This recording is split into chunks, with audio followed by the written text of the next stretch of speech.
दोस्तों, आज आप बहुत ही ज्ञानवर्धक कहानी सुनेंगे। इस कहानी का नाम है माँ बेटे की कहानी। चलो ना माँ, और कितनी देर लगाओगी? बस आ गई। यह क्या माँ, ये सब क्या है? मैंने बोला था ना वहाँ सब कुछ मिलेगा।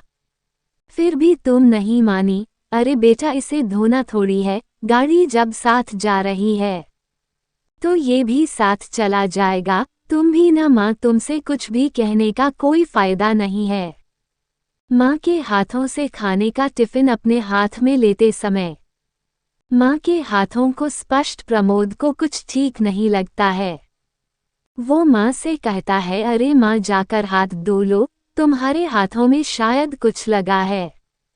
माँ ने कहा, नहीं नहीं बेटा, ये तो ऐसे ही है, थोड़ी ही देर में शिमला की सैर में निकाल पड़ते हैं। आज बहुत दिनों बाद प्रमोद को ऑफिस से 3 दिन की छुट्टी मिली है, जिसका लुत्फ उठाने में अपने 2 छोटे भाई बहन और माँ के साथ शिमला जा रहे हैं। यह उनका पहले मौका है जो वे शहर से इतनी दूर शिमला की वादियाँ वाकई बहुत खूबसूरत है। उन्हें यहाँ बहुत अच्छा महसूस हो रहा है, चारों तरफ बर्फ गिरी है। शिमला की बात ही कुछ और है। चारों तरफ सफ़ेद चादर ओढ़े प्रकृति के सुंदर स्वरूप मन को मोहने के लिए काफ़ी है। प्रमोद अपने 2 भाई बहन और अपने माँ के साथ वहाँ बहुत एंजॉय करता है। काफ़ी देर घूमने तुरंत के बाद वह होटल चले जाते हैं, जहाँ प्रमोद खाने का ऑर्डर करता है।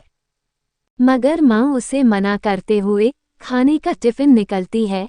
तब प्रमोद कहता है, माँ, मैंने तुमसे कहा था ना कि सब कुछ वहाँ मिलेगा, मगर फिर यहाँ तक लाने से क्या फ़ायदा हुआ? जब यहाँ सब उपलब्ध है। तब माँ हंसकर कहती है, अरे बेटा, माँ के हाथ का बस कुछ दिन और खा ले। मेरी उम्र भी विदिन ढलती जा रही है, ना जाने कब ऊपर वाला मुझे बुला ले। जब तेरी मैडम आएगी तब उसके साथ माँ करे तो घर का खाना, और माँ ना करे तो होटल का खाना। प्रमोद बोला, हम यहाँ छुट्टियाँ एंजॉय करने आए हैं और तुम यहाँ ये सब बेकार की बातें लेकर बैठ गई। क्या ये सब बात करना यहाँ जरूरी है? माँ बोली, अरे नहीं नहीं, बस यूं ही मुंह से निकाल गया। प्रमोद को मिले छुट्टियाँ के दिन बहुत जल्दी खत्म हो जाते हैं और अब समय है वापस लौटने का।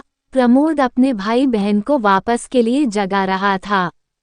प्रमोद के जागते ही सभी की नींद टूट जाती है और होटल से घर जाने की तैयारी शुरू हो जाती है। तभी पता चला है कि रात को काफ़ी बर्फबारी हुई है, जिसके कारण यहाँ से जाने के सारे रास्ते बंद हो गए हैं। अब तो छंछनी के बाद ही यहाँ से जाना संभव हो सकेगा।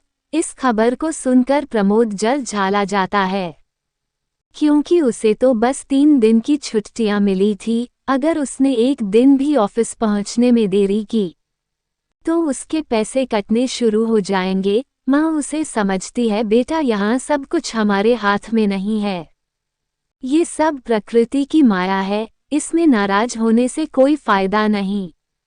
थोड़ा इंतजार कर लो। धीरे धीरे लगभग 1 हफ्ता बीत जाता है, लेकिन बर्फ लगातार पड़ता है। इस बर्फबारी के बीच चल रही ठंडी ठंडी हवाएं कभी प्रमोद को गुदगुदा रही थी, अब मानो वे उसे चिढ़ा रही हैं। वे यहाँ से निकलने के लिए बेचैन है, परंतु चक्र विवेक कुछ नहीं कर रहा है।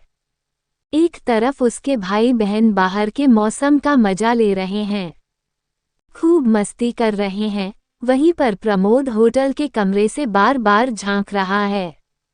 एक दिन प्रमोद का छोटा भाई, जो यहाँ अपने भाई को कई दिनों से परेशान देखकर प्रमोद के पास आता है और कहता है, भैया एक बात कहूँ?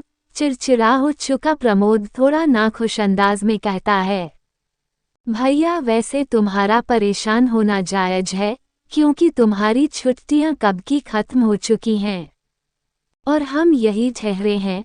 तुम ऑफिस भी नहीं जा रहे हो, वहां जाकर तुम्हें सीनियरों से डांट भी खानी पड़ेगी और तुम्हारे पैसे भी कटेंगे। मगर क्या तुमने इस समस्या के दूसरे पहलू को समझना की कोशिश की है?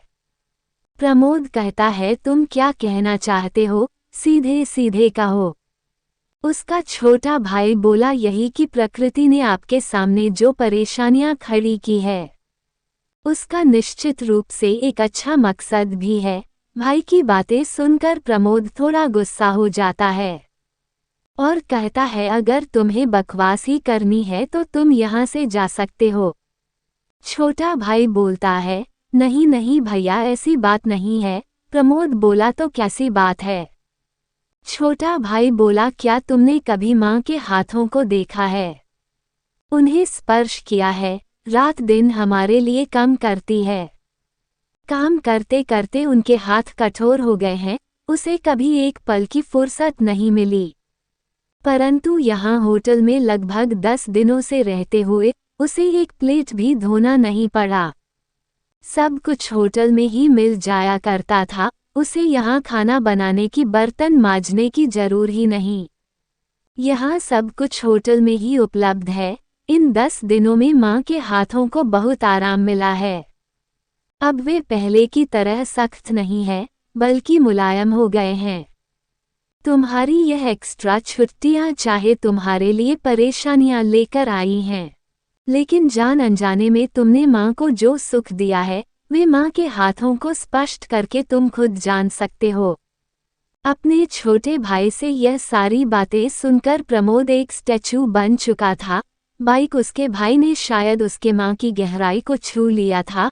माँ से बड़ा दुनिया में कोई नहीं, क्योंकि वह अपना सब कुछ लूटा कर भी स्वयं के लिए कुछ भी नहीं चाहती, ना धन ना दौलत ना तारीफ और ना ही उपासना। माँ को धारा पर लाने वाला ईश्वर ही है, परंतु वह स्वयं भी माँ से श्रेष्ठ नहीं हो सकता।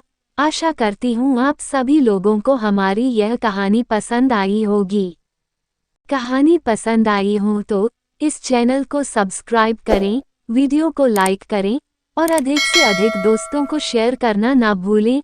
धन्यवाद।